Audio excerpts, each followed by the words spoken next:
Welcome to another episode as the rabbit descends down the hole.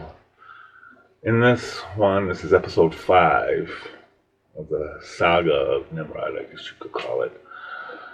This one is the scattering of nations. Let's get into it, shall we?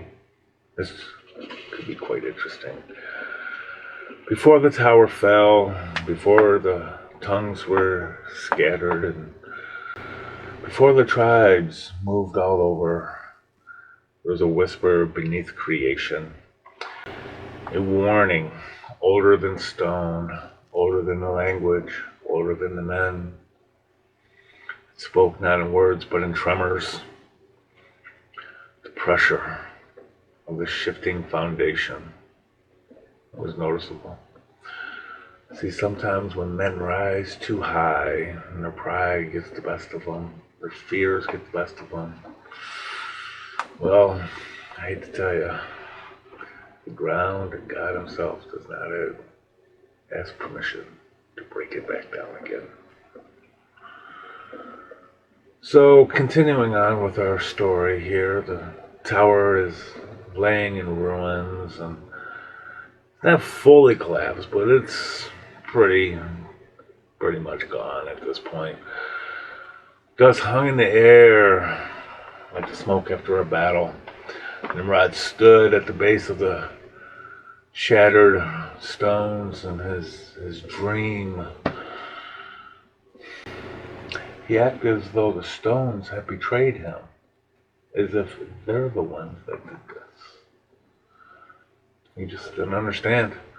I built this to defy a curse. I built this to define the world. I built this to silence the whispers that were speaking about me. But now, the whispers are loud. They're angry, they're upset, people are not happy. But people are beginning to understand something. The man who once marched with him, the men who stood with him while he did this, well, they've moved on now. He is all alone, and his fear of loneliness it's overtaken him. Why? That was his biggest question. Why? Peleg came to console this man. I'm not trying to say I told you so, but, I just wish you would have listened. I didn't really want to be right with this, because this is devastating, what has happened here. We had the flood, covered everything.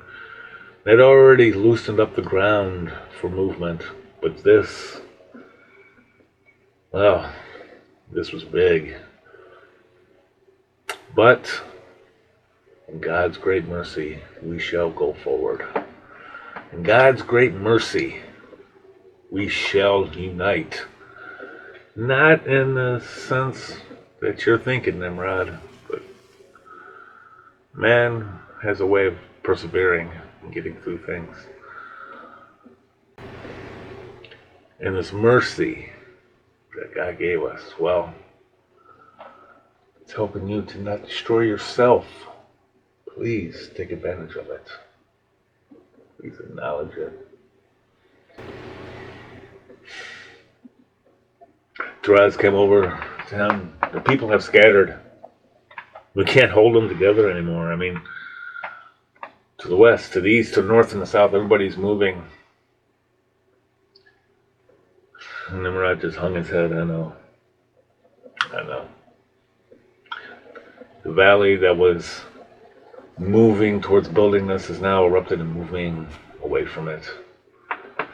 Some left in anger, some left in fear, some left to being comforted. There's nothing he could do. He just had to watch them go. I built a world that could not survive my wounds. Off and to the east, Peleg wondered, should Should I catch up with him? Should I go check on him? Should I go check on my brother Joktan? The caravans were stretching out now. They were getting smaller as he looked off into the distance. Oh, this is a good thought. And he went out to them. He did. He started walking towards them. Hey, hang on. It just so happened they were taking a break from their travels. He was able to get closer and said to them, what are we going to do? Joktan looked at him and said, I think we have to break up the tribe here. Some of them are not understanding each other. I mean, the words, they're drifting apart just like they did over there. Danger means home to one person. Home means danger. I mean, listen to me. We must, let's just do this. We're going to separate by tribes, by languages. Go this way, I go this way. Your people go here. You go to the coast, to the mountains, to the plains. I will go south. That's what I will do. At least he had his family with him. I mean, that's a good thing,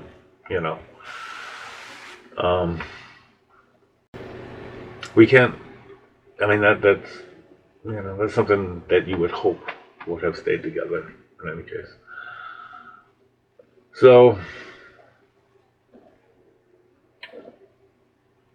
as Peleg moves on, Therese moves on,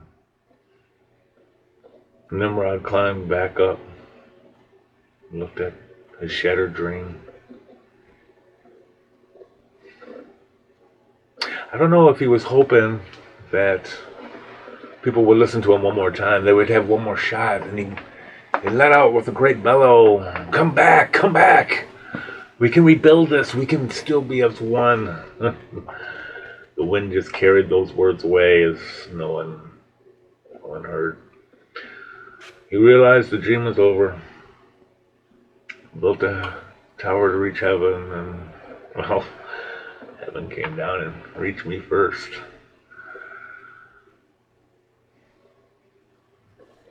If I'm not a king, I'm not a builder, not the man who united the world, then what am I? Peleg just looked at him. You are enough. This is something you need to understand. You are enough. Take care of yourself. Take care of your family. Fame, fortune, and all that, that's not for everybody. Trying to be lighthearted about it, but that's where it is. So, the world is no longer as one. Peleg, the name, the prophecy, I guess you could say, of his name has come to pass. Everything is scattered. The nations have scattered. They are forming now, these tribes and these languages, and the borders are going up, and the mountains, and the valleys, and all these things. And he looked, and he said, now this is as bad as it could be. As the tongues have shattered it all, the tower has gone, tribes have scattered. The story of humanity does not end. Oh no, we are a long ways from the story of humanity ending. This is just one in the many.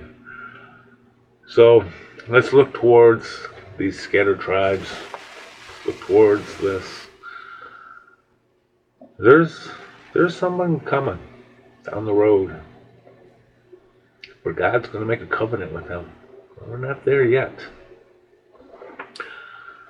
But the world will reshape itself again. And I hope you will stay tuned to hear that story as well.